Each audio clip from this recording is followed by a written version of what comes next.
Well, hello, Lycée Descartes students, and we're so glad to see that so many of you have come along this evening to join us for a presentation. I'm going to hold this. No, can you hear me okay? Yes. For a presentation by the British Ambassador, followed by questions from you. I'm going to be the facilitator during the question time. And my name is Kenn Norris. I'm Director of the English Company, which is an English language organisation in Rabat. Mr Clive Alderton has been the British Ambassador to Morocco since December 2012. And immediately before that, he was a member of the royal household, where he was the private secretary to the Prince of Wales, that's Prince Charles, and his wife, the Duchess of Cornwall. Mr Alderton has been with the British Foreign and Commonwealth Office for almost 30 years and has represented them in Poland, Belgium, Singapore and France. So what's the role of the British Ambassador in Morocco? Well, the Ambassador represents the Queen and the UK government and is responsible for the direction and work of the British Embassy and its consulates.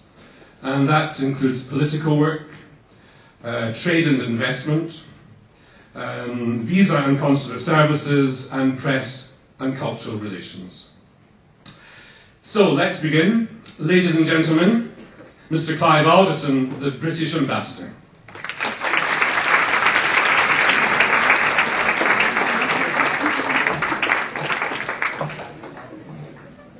Ladies and gentlemen, good afternoon. The first thing always is to regulate things to one's own height. I find I'm never the same height as any other speaker. There we are, that works. Okay, there you are, you see. That's the great British pragmatism.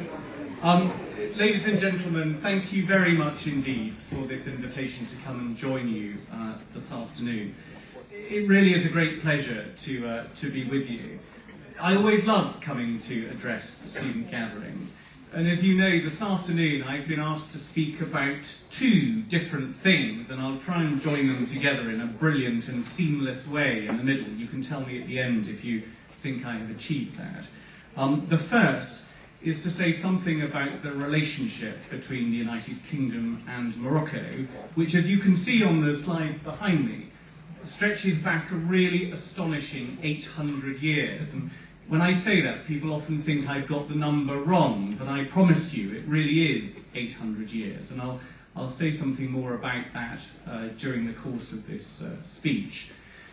And also I've been asked to say something about the British monarchy and how it functions. And of course it's particularly interesting to do that in a country like Morocco, which, like Britain, has a monarchy.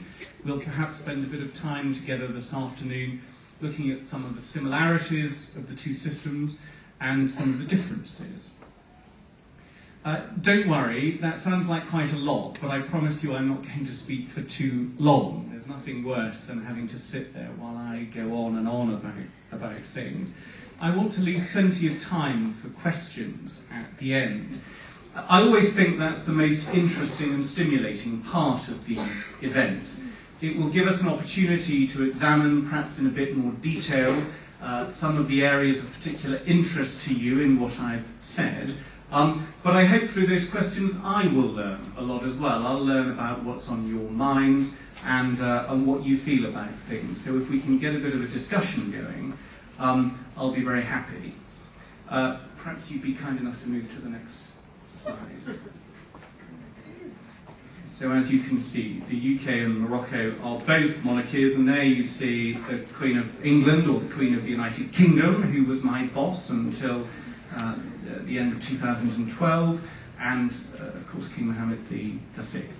So let me just start perhaps by saying a word or two about myself. I've been the British Ambassador here in Morocco and also the non-resident Ambassador to Mauritania since 2012, since December 2012. Now, the mathematicians and statisticians among you will have very quickly worked out that that means I've been here for just over 1 year. My career before that, as you've heard others say already, was a little bit unusual. I was rather terrified to hear that I've been in the Foreign Office for nearly 30 years. I suppose I have. I like to play that number down rather than play it up. I haven't quite done 30 years. But during that time, I've served in embassies as varied as Communist Poland, where I was posted at the end of the Cold War. Then I moved to the European Union mission in Brussels. As you all know, a huge amount of British politics is transacted at a European level these days. Britain contributes a vast amount of money to the European budget every year, so that is a particularly important embassy for British diplomats. I then moved briefly to Cambodia. I think I didn't hear that in the introduction, but I did spend a bit of time as ambassador in Cambodia. Then I went to Singapore, and lastly, France.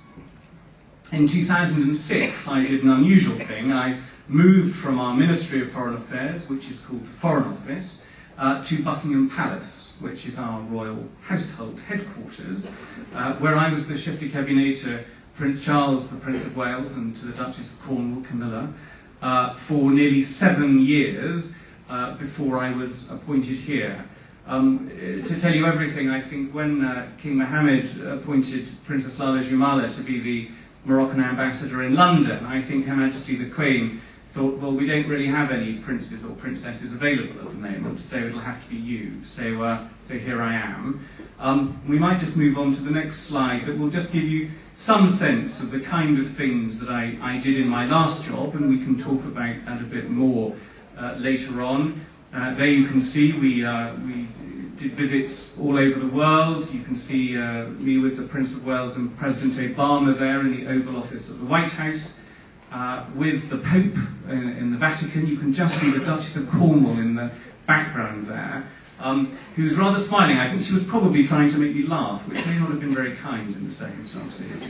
And there you'll all recognise Princess Lala Merriam, who came to dinner at Buckingham Palace in 2012. You can just see me in the corner there, to celebrate Queen Elizabeth II's Diamond Jubilee, so the 60th anniversary of Queen Elizabeth's accession to the throne of England.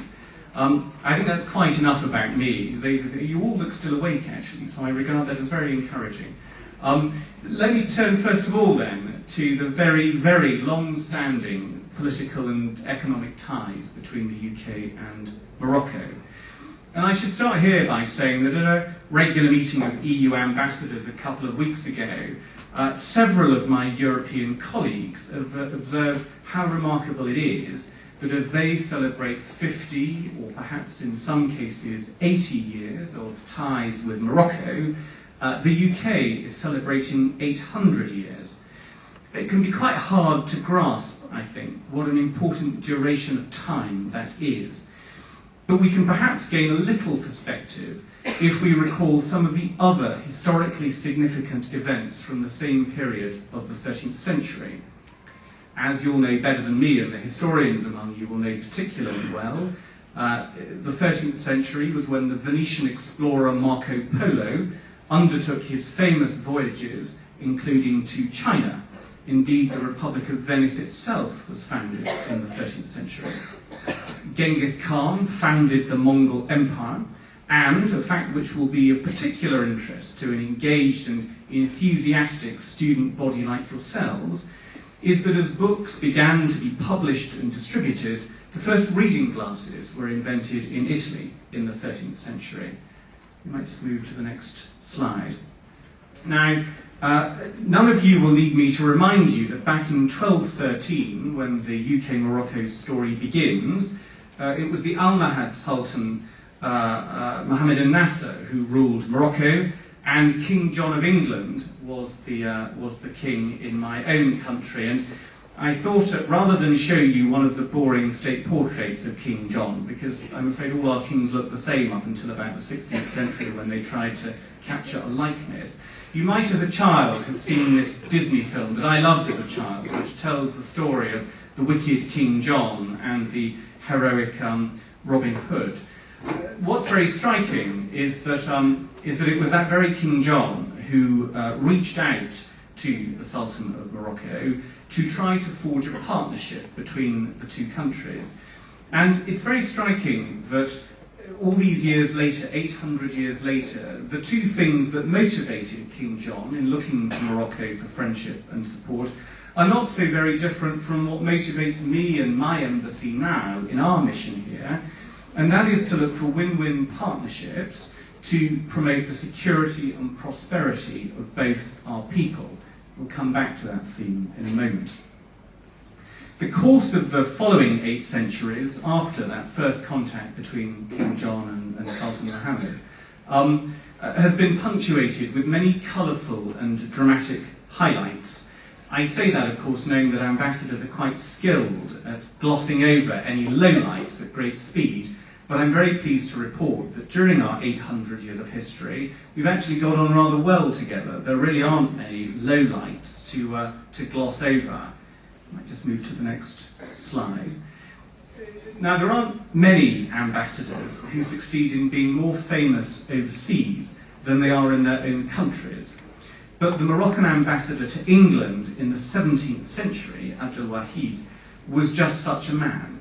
He enchanted the court of Queen Elizabeth I, and here you see them both together, as a strikingly glamorous figure. So much so that he is believed to be the inspiration for Shakespeare's Moorish hero, Othello.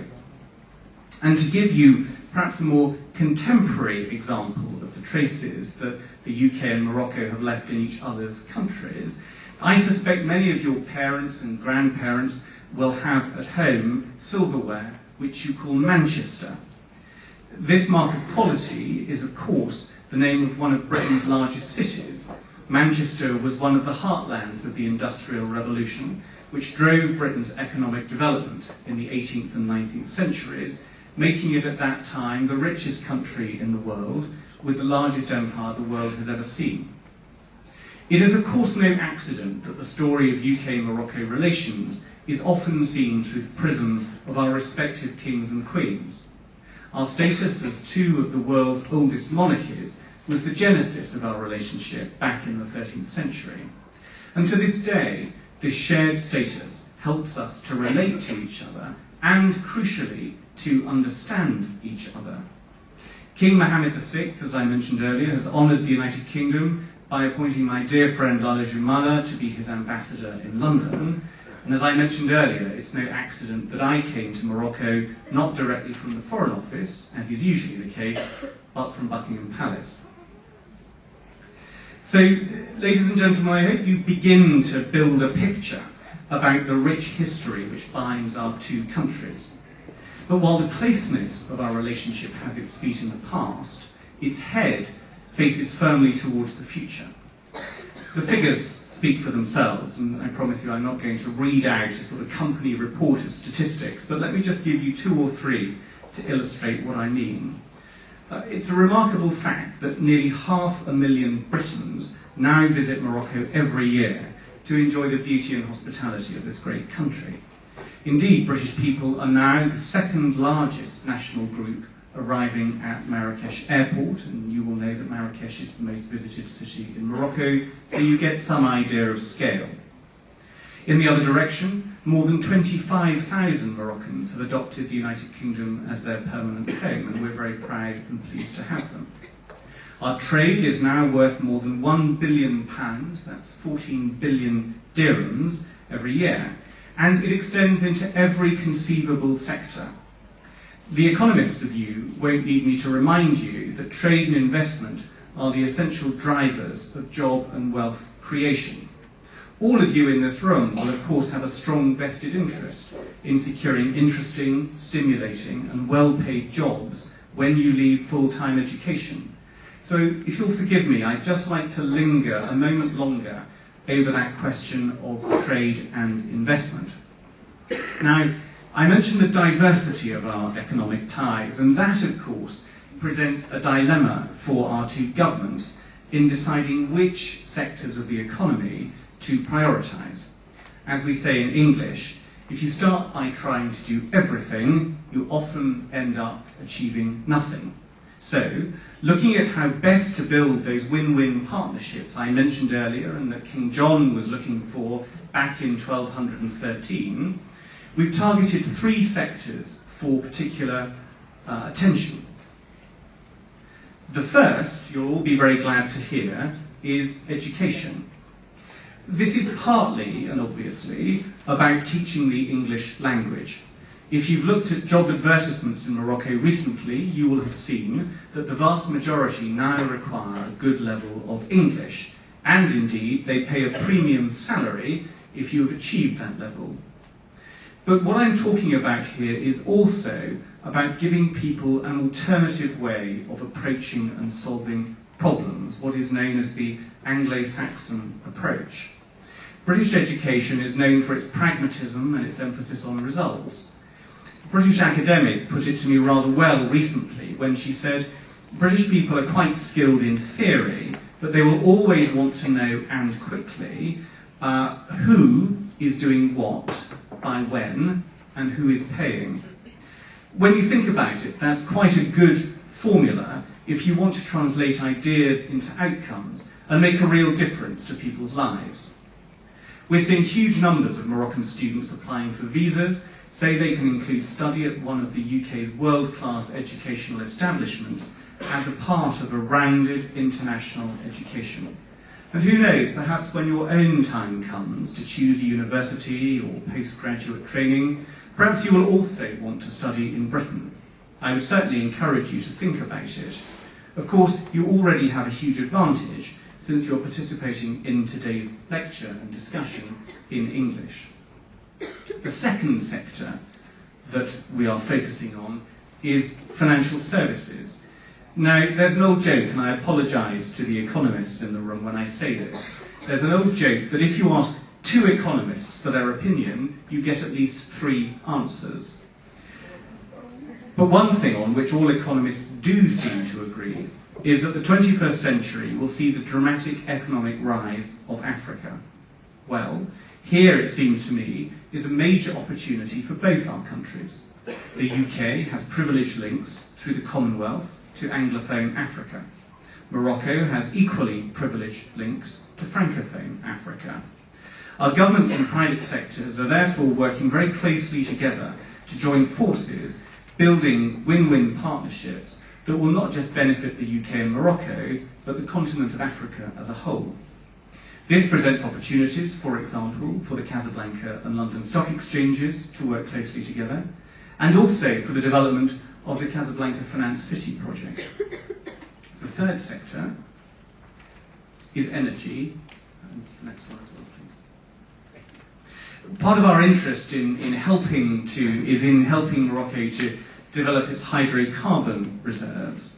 One of our largest British companies, British Petroleum, known as BP, signed a contract last year worth nearly $500 million to partner with Morocco in oil exploration. But the other equally important part of our interest is in renewable energy, and that's why you see in the slide both the oil rig and the solar panel. Now, my own children are just a little bit younger than all of you, but they are already acutely aware of the environmental impact of burning fossil fuels and the huge advantages of developing solar, wind, wave, and indeed geothermal energy. The UK also has strong expertise in anaerobic digestion. Now, that's a word that will probably test even the grade A students among you, those who get 20 out of 20 in every English test. Anaerobic digestion is hard to say but easy to explain. The idea is simple. Huge amounts of food get wasted every year. It's often sent to landfill sites, adding environmental damage to the problems of simply wasting food. So, through a chemical process, this waste can be turned into energy. This is an innovative technology in which the UK leads the world, and it's a technology we are looking to share with Morocco. Of course, aside from all of this, there are close and growing economic and people-to-people links which inform our relations at a political level. At the end of 2013, I had the great privilege of accompanying the Chief of Government, Mr Benkiran, and just a few days later, Foreign Minister Meswar, on their respective first official visits to London since taking up their posts. And there you can see Mr Benkiran, who came to my old office in London, and we saw the Prince of Wales. There's Mr Ben Karan with our Foreign Minister William Hague, and Mr Meswar with Mr Hague as well. I think our own Foreign Minister put it very well when he told Mr Ben Karan that he wanted to emphasise his personal commitment to build the relationship with Morocco back up to its historic height. As we've seen more often than not over the centuries, there is absolutely nothing unusual about the United Kingdom and Morocco being important partners for each other. At the dawn of the 21st century, we perhaps just need to be reminded of how close that friendship has been. While there are specific bilateral benefits to this close relationship, as 800 years of shared history prove, I just want to highlight as well that the benefits are not purely bilateral. To take one political example, Morocco played a highly distinguished role on the UN Security Council over the past 2 years. The United Kingdom, as you will know, is a permanent member of the Security Council, and so we work very closely together on international priorities, such as the overwhelming humanitarian catastrophe which is unfolding still in Syria, and the political situation in Egypt and Libya and Iran. While Morocco left the Security Council last month, at the end of your 2-year mandate, our dialogue on these important issues will of course continue. That is a very important priority for the staff of my embassy and for me personally. Ladies and gentlemen, I'm trespassing too long on your patience. Let me try to lead us as seamlessly as I can from those elements of the bilateral relationship that I've just been talking about onto the role of the British monarchy. And let me try to do that by quoting from a letter that I came across before I left Buckingham Palace to take up my role as ambassador here. The great thing about that job is you could go to the Queen's Library and just sort of poke around and see what you could find. And this particular letter dates from the late 1500s, and it's from Queen Elizabeth I, the Queen you saw in the slide earlier, to her Moroccan counterpart at the time, Sultan Ahmed al-Mansur. And Her Majesty concludes in her letter by extolling, and I quote, the great friendship and cooperation that exists between our two crowns. Now that is a sentiment which I know our present Queen, Elizabeth II, and King Mohammed VI strongly share. So moving on then to the similarities and distinctions between the two monarchic systems that our countries share. Like Morocco, monarchy is the oldest form of government in the United Kingdom. The institution of the monarchy in Britain is similar to Morocco in many ways, but there are some important differences as well. In the UK, as in Morocco, the sovereign is the head of state. The institution has delivered for us, as it has for you, stability for more than 1,000 years. In Britain, we had a short experience of being a republic in the mid-17th century, following a terrible civil war. But we quickly reverted to being a monarchy and have been a monarchy ever since. In addition to delivering stability, our monarchy, just like yours, delivers certainty. Prince Charles, the Prince of Wales, will inherit the British throne, just as Moulay Hassan will, in the fullness of time, inherit the Moroccan throne. The British monarchy is known as a constitutional monarchy. This means that while the sovereign is head of state, the ability to make and pass legislation resides now with an elected parliament. Although the British sovereign no longer has a political or executive role, unlike the King of Morocco, who retains political powers, the Queen of the United Kingdom continues to play a very important part in the life of the nation. As the head of state, the Queen undertakes constitutional and representational duties which have developed over more than 1,000 years of history. In addition to these state duties, the monarch has a less formal but equally important role as head of the nation. The sovereign in this capacity acts as a focus for national identity, for national unity and national pride. She gives a sense of stability and continuity. She officially recognises success and excellence, and she supports the ideal of voluntary service. And I know that if one put those values to King Mohammed here, he would see those as absolutely synonymous with his own role in Morocco. I should say that there is also quite a close relationship and a close cooperation between members of the two royal families, and this is less well known. Following a visit by Prince Charles to Morocco in 2011 at the invitation of King Mohammed, on which I had the great honour of heading a household that accompanied Prince Charles, there are a number of charitable and development projects on which His Majesty and His Royal Highness are now working together for the benefit of both our countries. Another close similarity between our two monarchies is the role the sovereign plays in the religious and spiritual life of the nation. In the United Kingdom, the Queen's title includes the words Defender of the Faith. Now, you will know better than me that King Mohammed VI is the Commander of the Faithful. In the British context, the Queen's role recognises by law that we have what is called an established faith. That means that Christianity is the faith of the United Kingdom in the same way that Islam is the faith of Morocco. And the Queen's role is to guarantee the role and privileges of the Church of England and, of course, the Church of Scotland, respectively. But I want to emphasise that this does not mean that the UK is in any way unaccepting of or unwelcoming to people who are not Christian. Far from it. We are extremely proud of the principle of religious tolerance, and there is a further similarity with Morocco. The rights of minorities, for example, our Hindu minority, there you see a Hindu temple in the United Kingdom, and also our Jewish community, as well as our Muslim community, are protected by law and by the role of the sovereign. Selection for important jobs in the United Kingdom is based entirely on merit.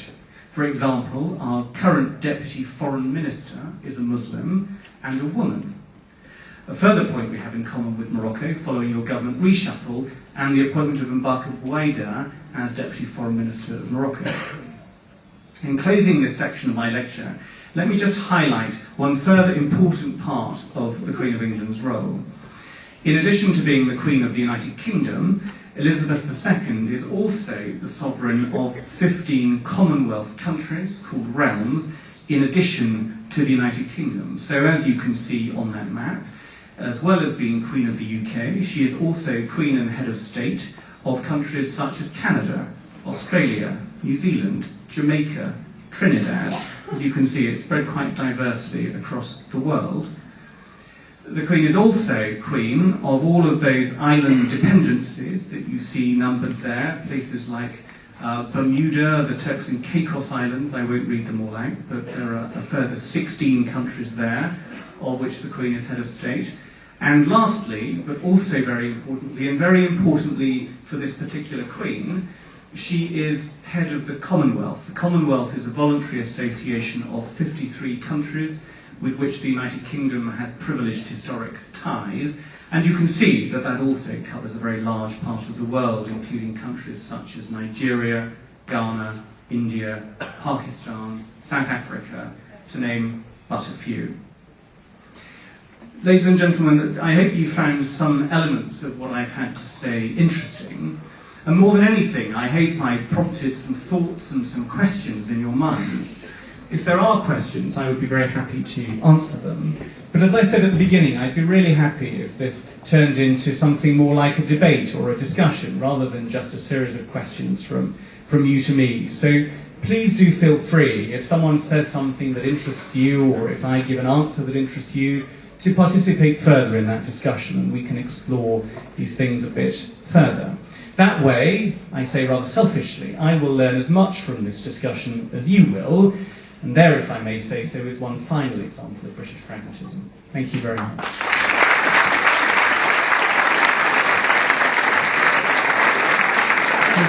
Thank you, Ambassador. So we're going to open now to the floor. Some students have already prepared some questions. So when I announce your name as a question asker, can you please stand up and I'll come over with the microphone.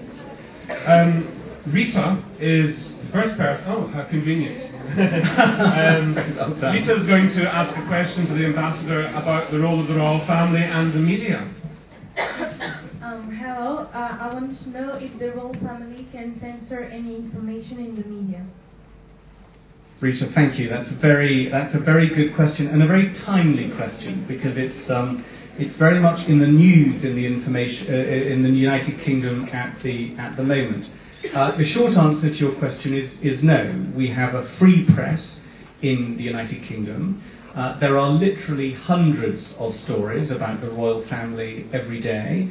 I used to wake up every morning in my last job to a series of emails in which, for my sins, every single story about the royal family that appeared in a British newspaper that day would appear on my BlackBerry at 6 o'clock in the morning, and it would be one of my jobs to read it and understand it before I got into the palace, so we could decide how we were going to react to those stories.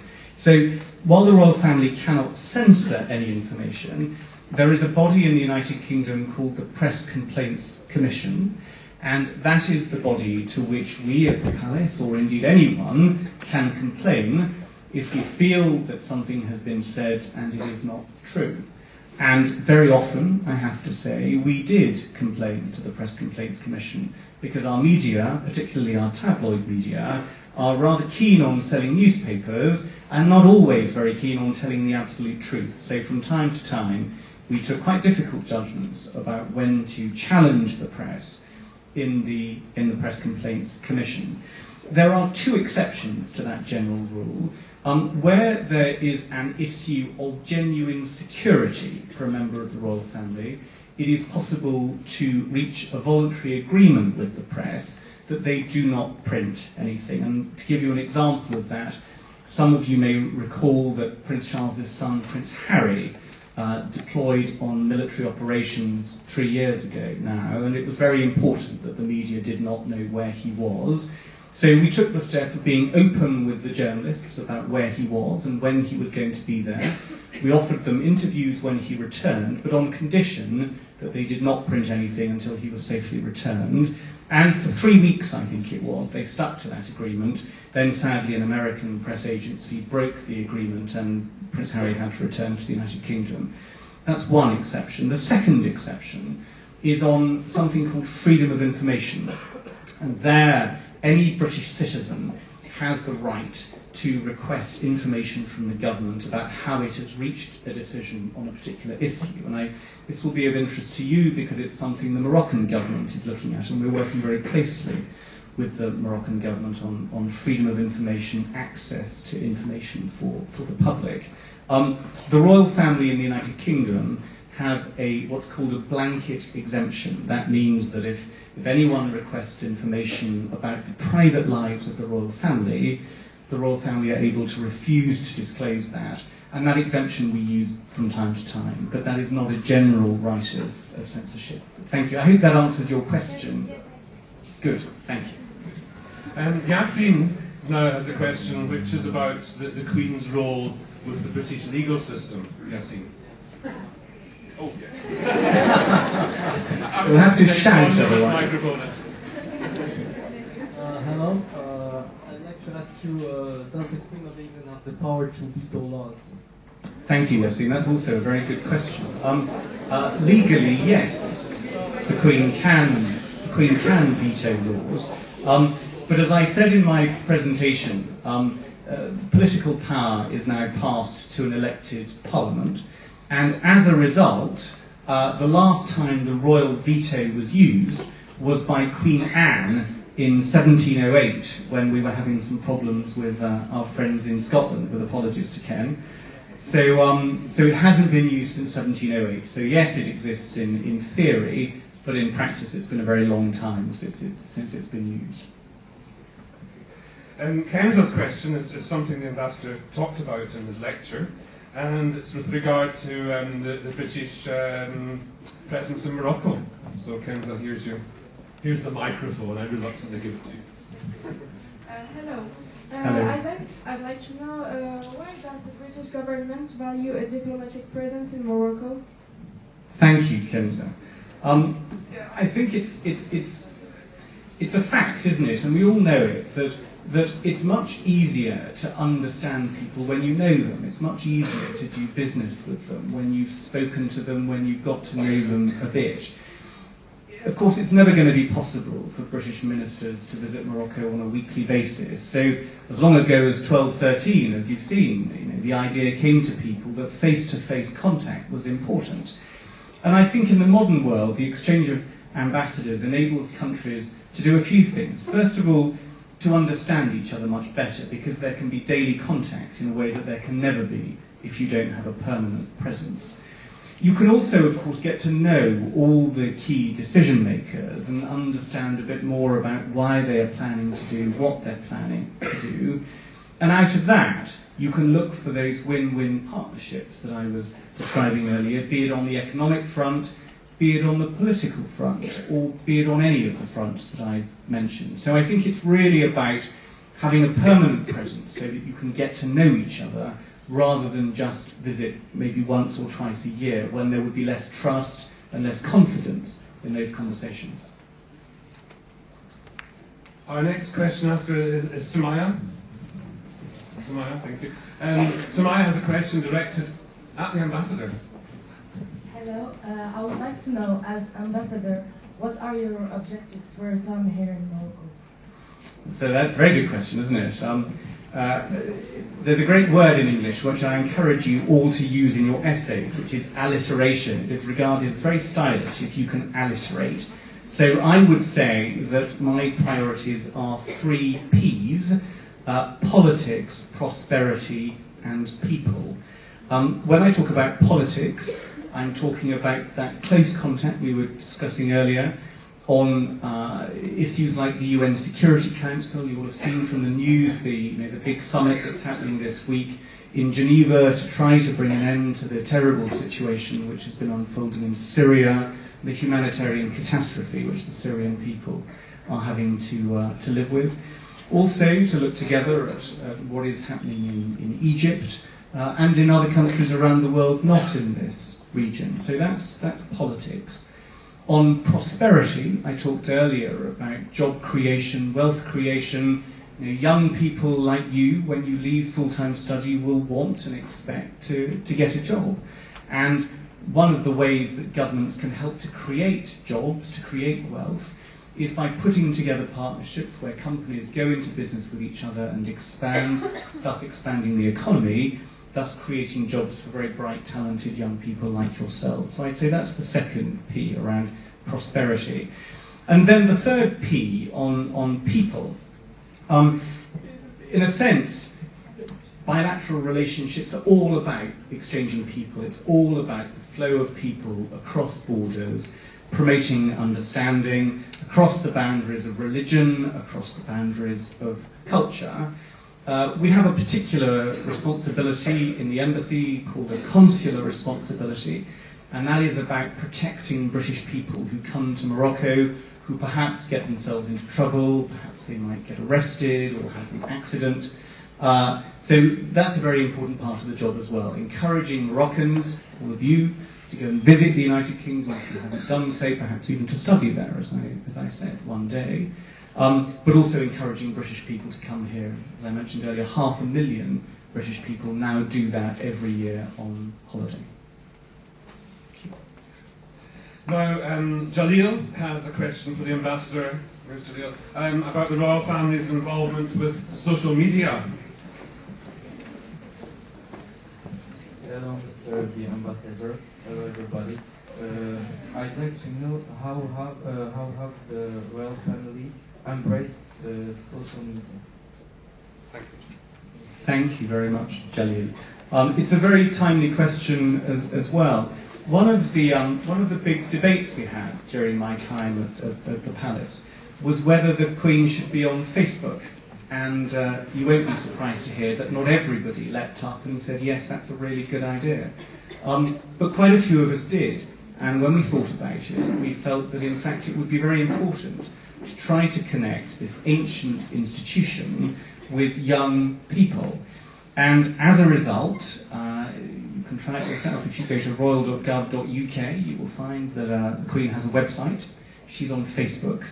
There are tweets from the palace. If you tweet to the palace, they will almost certainly tweet back. On our state visits overseas, one of my jobs, one of the things I introduced was to do a daily SoundCloud that was uploaded onto the website every night, where I would just talk about what we had done that day. If you're feeling very brave and you go to royal.gov.uk, you can hear some of those SoundClouds from last year, from the year before last, from our visits to Australia, New Zealand, Canada, many of those countries of which the Queen is also Queen that I was mentioning. And I think the idea has more than proved itself. I would say that Facebook particularly, Twitter to an extent, the website to a great extent, is now probably the most important way that the British royal family communicates, not only with British people, but other people around the world. And of course that's the great beauty of it, that it knows no national boundaries. You can very easily connect with millions of people around the world. So we did a lot of work on that, and you must have a look. If you have a moment this evening when you get home, go onto the royal website, have a look at the Queen's Facebook page. You'll see that it's quite interactive, it's quite innovative, and it's been a great success. It's greatly appreciated by British people. Interestingly, particularly around the time of Prince William's wedding, where suddenly the website kept crashing because there were so many hits on it. But I think it's more than proved itself in that sense. And Celia's question for the Ambassador is about Kate Middleton. Hi, thank you, Your Excellency, for being here today. So I had a question. Is Kate Middleton the first entitled person to marry a future heir to the throne? That's a very good question.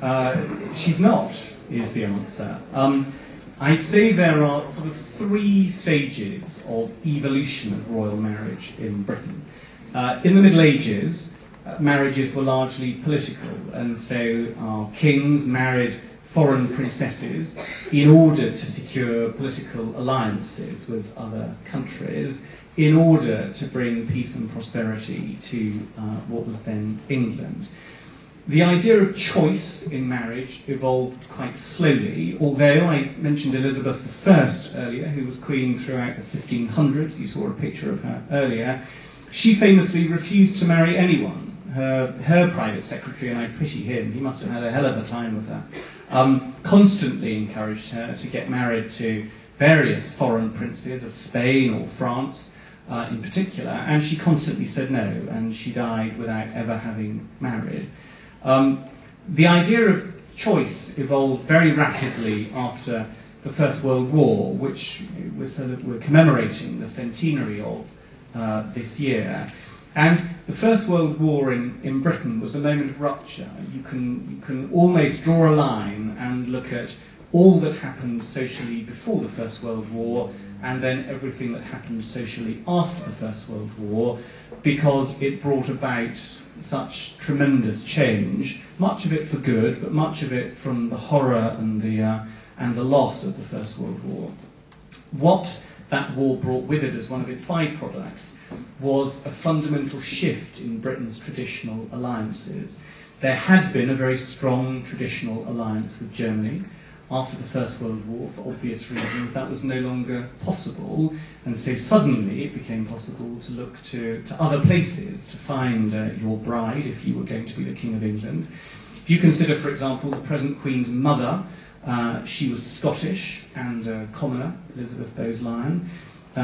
Prince Charles's first wife, Diana Spencer, Lady Diana Spencer, although called Lady, was also a commoner. She wasn't royal, and she was, of course, English. So there are 2 very recent examples of heirs to the throne marrying people without titles.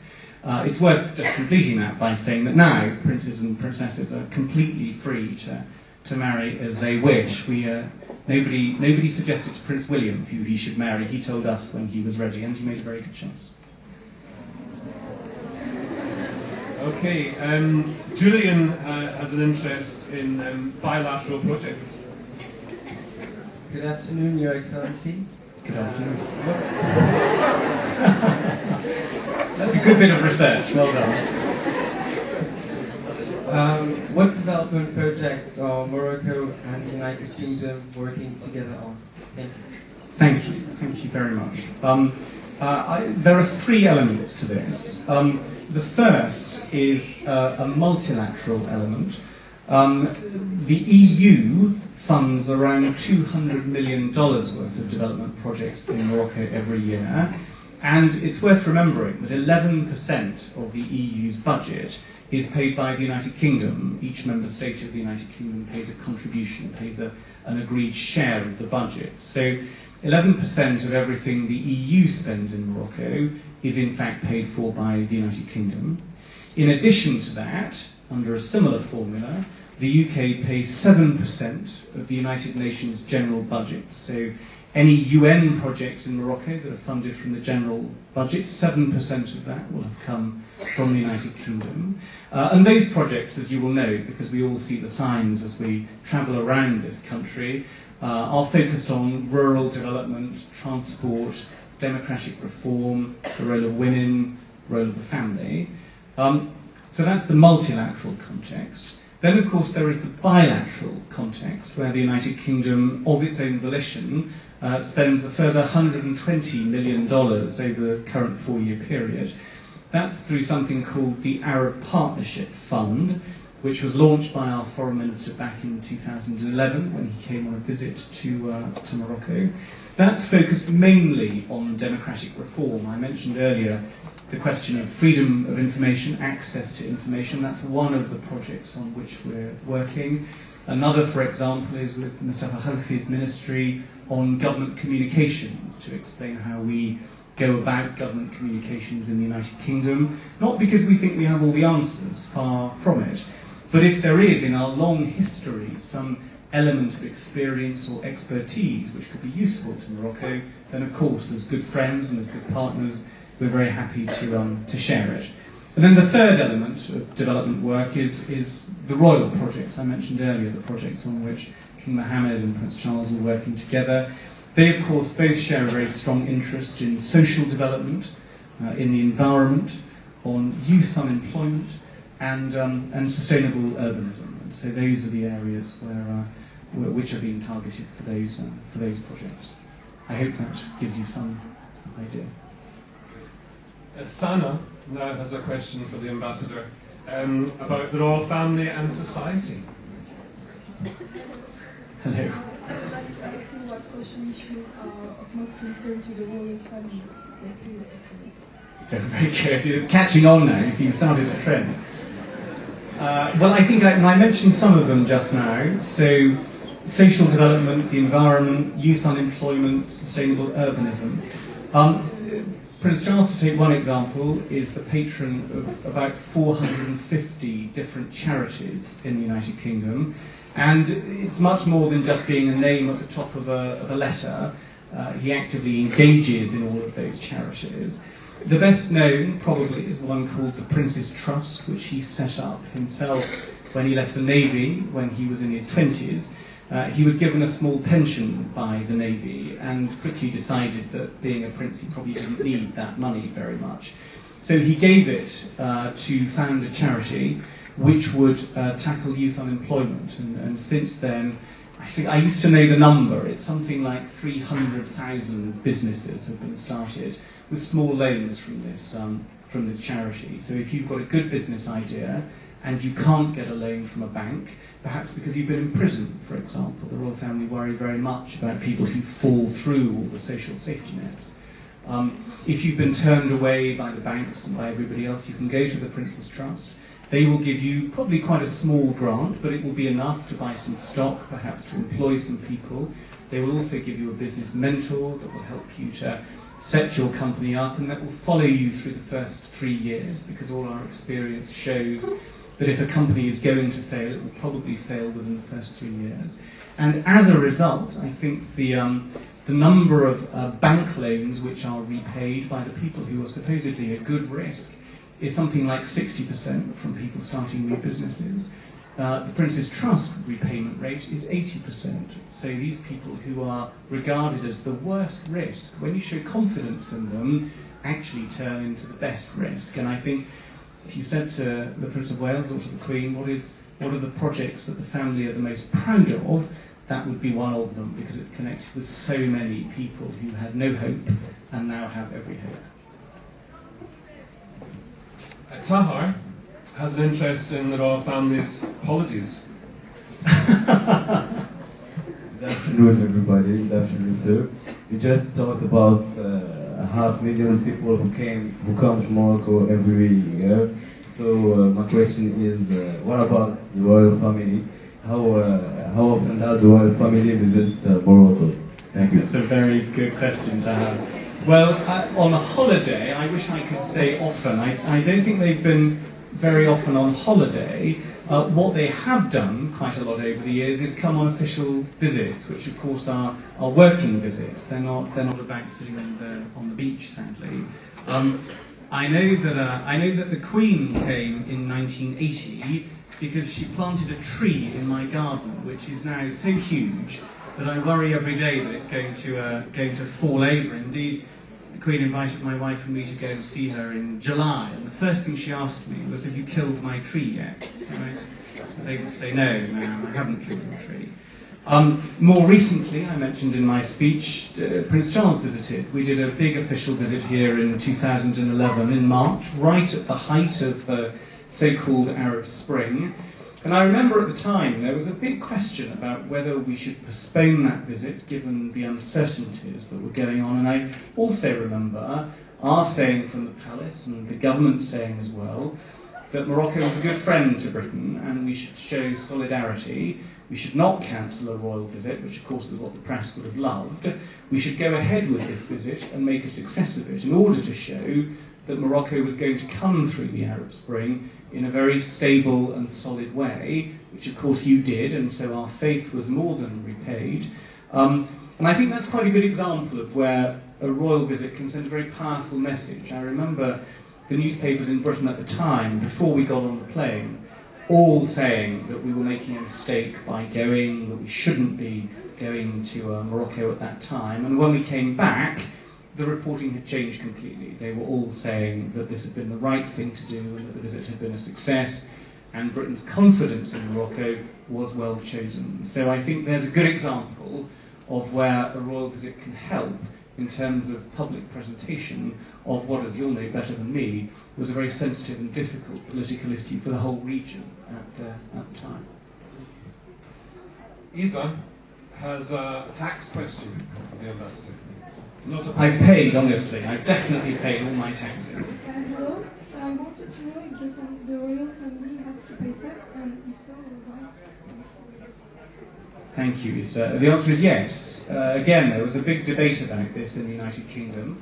And in 1993, I think it was, I'm sure, in 1993, the royal family entered into an agreement with the government to pay tax. And so all citizens of Britain now pay tax on their income under exactly the same rules. So the Queen's income is assessed in exactly the same way as anybody else's, as mine, and she pays whatever the percentage is required in the prevailing legislation. Ilias's question concerns the royal family and charities. There are lots of royal questions. Good afternoon. Good afternoon. I'd like to know how does the royal family use their power to help charities? Thank you. That's also a really, really good question. I'd say sort of two or three different things. One is through their guidance, and I mentioned that Prince Charles has 450 charities. The Queen, I think, has more than 500 patronages.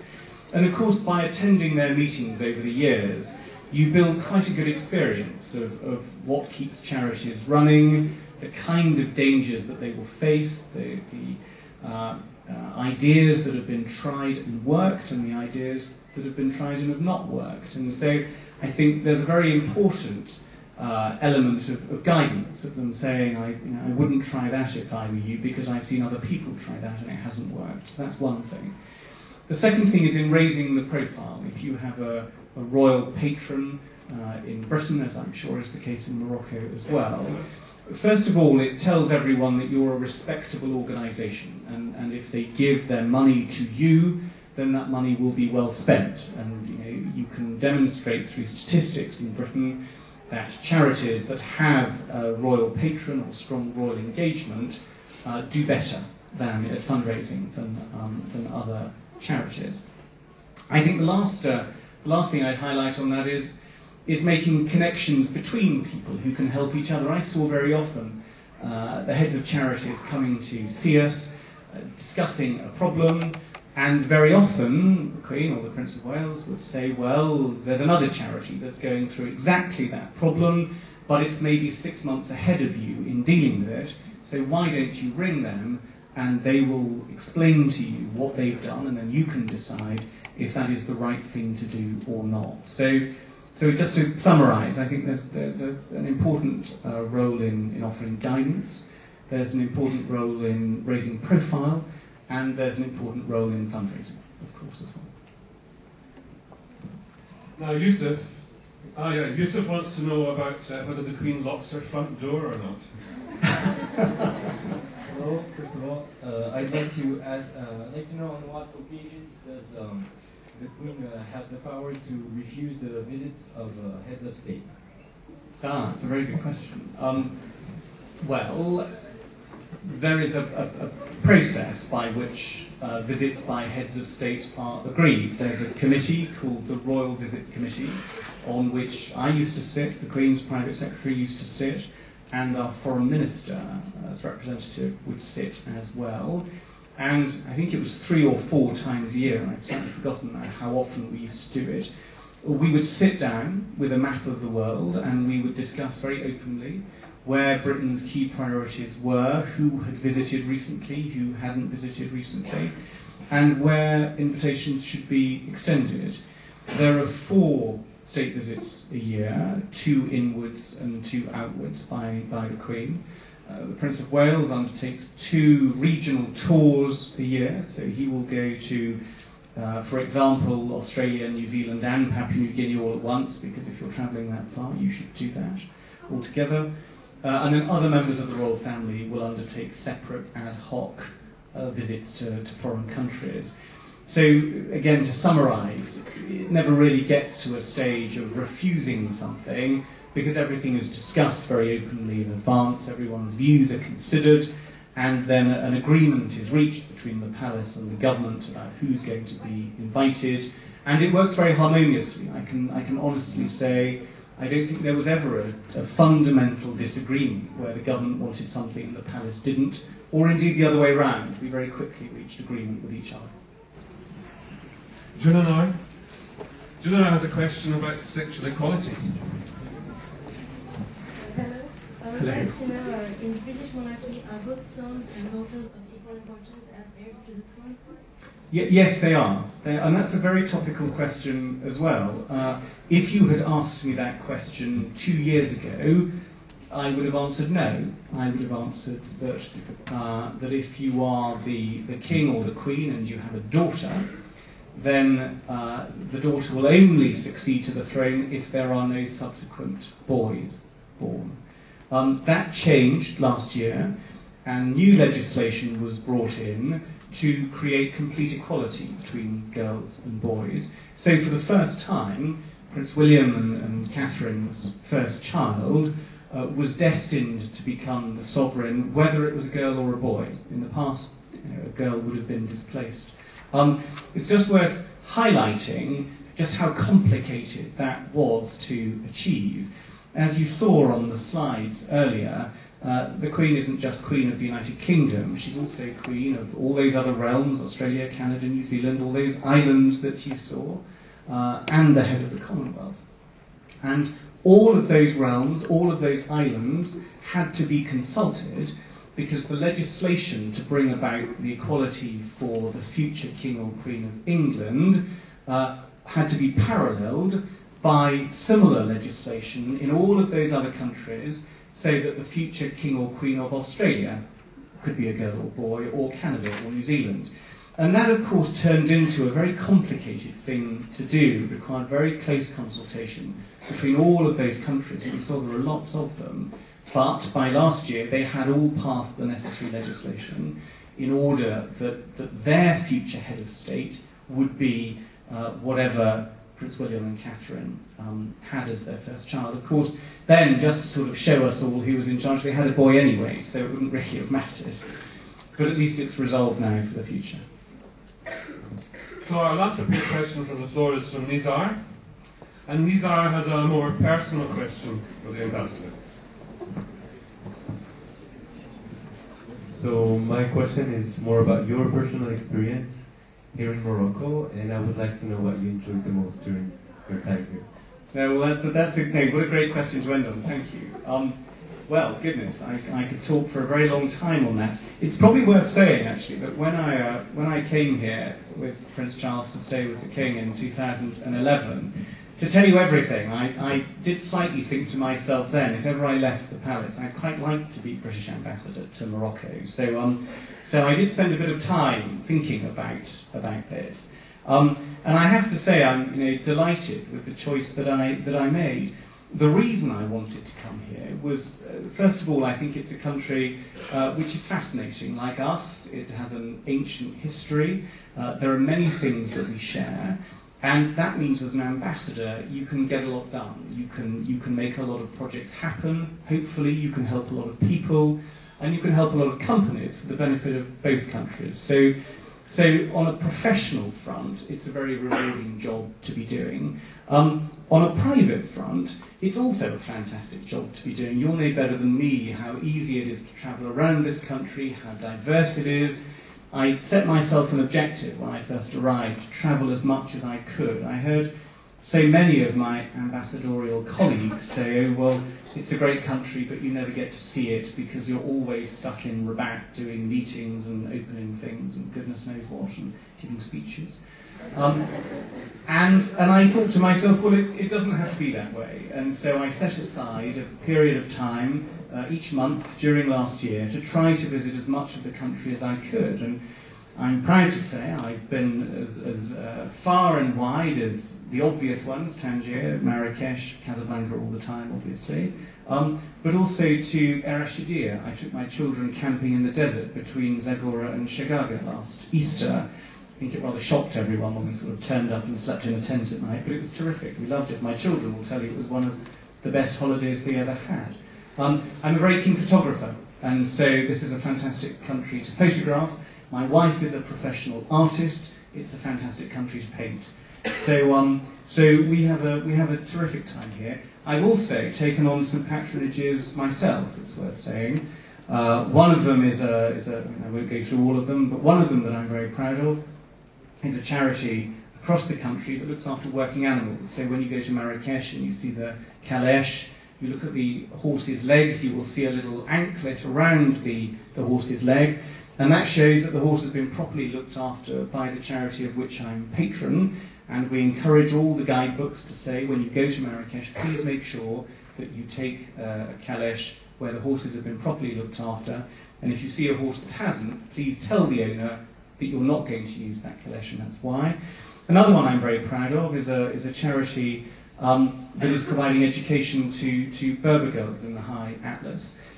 We had, and this will touch you, I hope, as it massively touched my wife and me, the first 7 girls ever from the villages around Asni took their baccalaureate last year. Never before in those regions had any girl been educated above primary level. We had a big ceremony at the house for their graduation. National television came, you won't remember, but it was on the front page of the newspapers the next morning. And it was fantastically touching to hear the pride of the parents of these girls, who I think probably took quite a lot of persuading 5, 6, 7 years ago, however long it was, to let their girls go to school. And now I saw them standing so proud, and it was a really special thing. And when I leave here in 3 years' time, inshallah, that's one of the memories I'll take with me. Just hearing the mothers, the fathers talk about their pride in their children. It was fantastic. As a parent of 2 teenage children myself, it was a fantastic moment.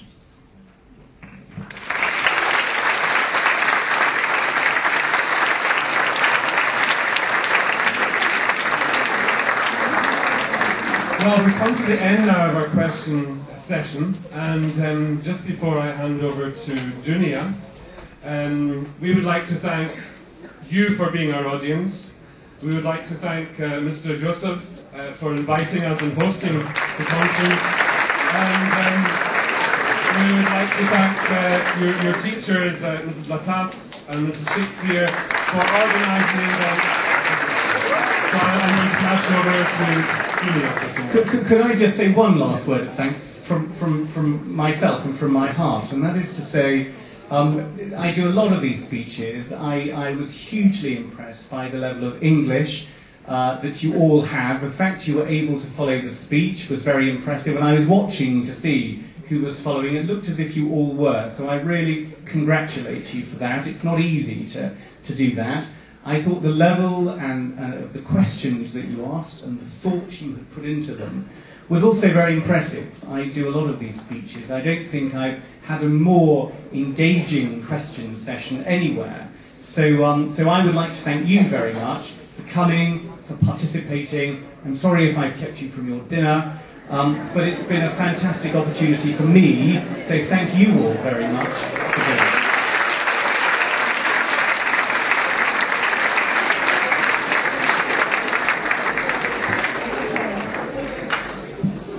So, Your Excellency, on behalf of all the students, the headmaster and the English department of Lycée Cap, we would like to present you a gift, as a token of our appreciation. We thank you for such an informative and enjoyable presentation and hope that cooperation between England and Morocco will go from strength to strength. Thank you very much. That's very kind.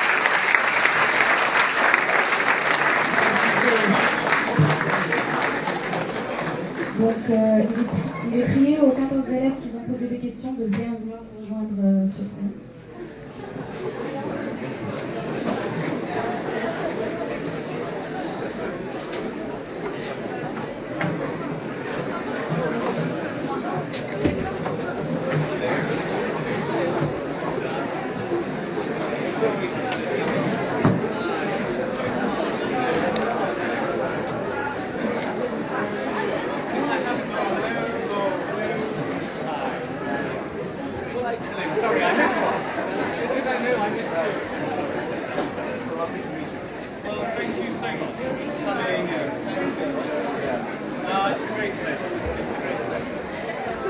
Very hard to know what to talk about. It's hard to know what people will find interesting, what are the subjects, but I hope there were some things in there which you found interesting. And I hope you learned something. I know it's a great question, but I mean, you all speak incredible English. Have you all visited? It's brilliant, really. And the accent is great too, and it's not too American, which is fantastic. And it's a proper British accent.